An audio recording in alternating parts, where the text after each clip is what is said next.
بسم اللہ الرحمن الرحیم۔ میں ہوں زیر احمد خان اور آپ دیکھ رہے ہیں ابلاغ ٹی وی۔ کل وفاقی دارالحکومت کے علاقے کراچی کمپنی میں رات گئے پارک میں بیٹھے ہوئے ایک شخص کو قتل کر دیا گیا اور اس کے سر میں گولی ماری گئی اور وہ جگہ پر ہی اپنی جان آفرین کو دے بیٹھے، جبکہ راولپنڈی ڈھوکالا خانون سائٹ پر پرانی دشمنی کے خاکسانے میں فائرنگ کی گئی اور اس میں 4 افراد جو ہے وہ قتل ہو گئے۔ آج وہ لواحقین لاشیں رکھ کے اسلام آباد ہائی وے پہ آئے اور سارا دن وہاں ٹریفک قطعی طور پر جام رہی اور عوام ذلیل و خوار ہوتے رہے، انتظامیہ تماشا دیکھتی رہی۔ اسلام آباد جو جدید ترین شہر ہے، یہاں پر جرائم کا ریشو یہ ہے، جرائم کی حالت یہ ہے تو باقی ملکوں کی کیا حالت ہوگی۔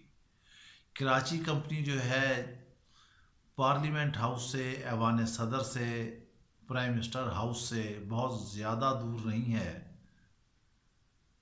لیکن ان اقتدار کے غلام گردش ایوانوں میں نہ کسی کو تحفظ حاصل ہے، نہ عوام کو حقوق مل رہے ہیں۔ اسلام آباد میں جان و مال محفوظ نہیں ہے تو دیگر ملکوں میں کیا ہوگا؟ آپ کے سامنے سارے واقعات ہیں، ساہیوال کا واقعہ بھی ہے، ڈاکوؤں کا بھی واقعہ ہے جہاں پہ اور لوگوں کو مار دیا گیا، پھر آئے دن پولیس تشدد کے واقعات ہیں، پھر مبینہ طور پر پولیس مقابلوں کے واقعات ہیں۔ بزدار صاحب جو کہ کپتان کے وسیم اکرم ہیں، وہ ایکشن تو لیتے ہیں مگر ان کے ایکشن بھی بیکار قسم کے ہیں جس سے کوئی رزلٹ نہیں نکلتا اور عوام غیر محفوظ ہیں۔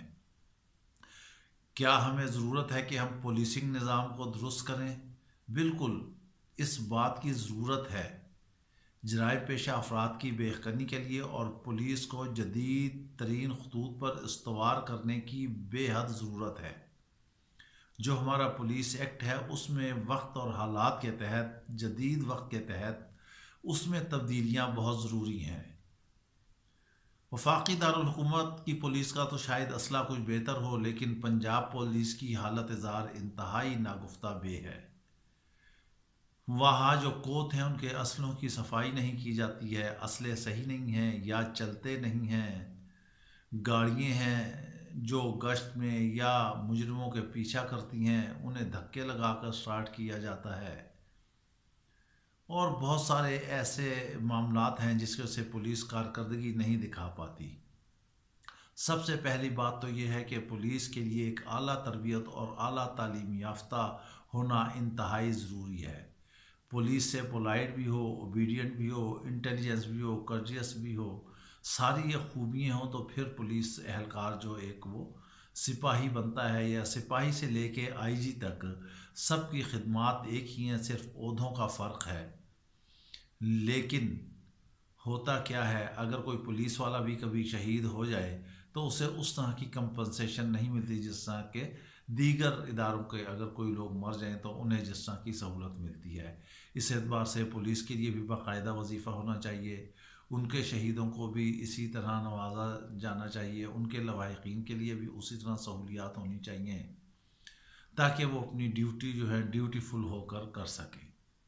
انہیں معلوم ہوتا ہے کہ اگر ان کی جان چلی گئی تو پیچھے جو ان کے لواحقین ہیں وہ لاوارث ہو کر ہی بچیں گے۔ پھر سب سے اہم نقطہ پولیس سے رشوت بازاری کو نکالنے کا ہے۔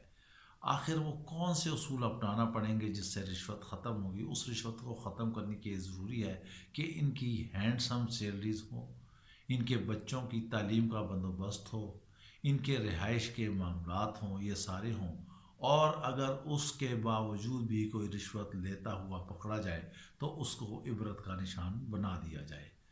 پھر جو حفاظتی اقدامات پر مامور ہیں وہ ڈیوٹی بھی صحیح طرح سر انجام دیں گے، ملک کا نظم و نسق بھی صحیح چلے گا، امن و امان بھی ہوگا۔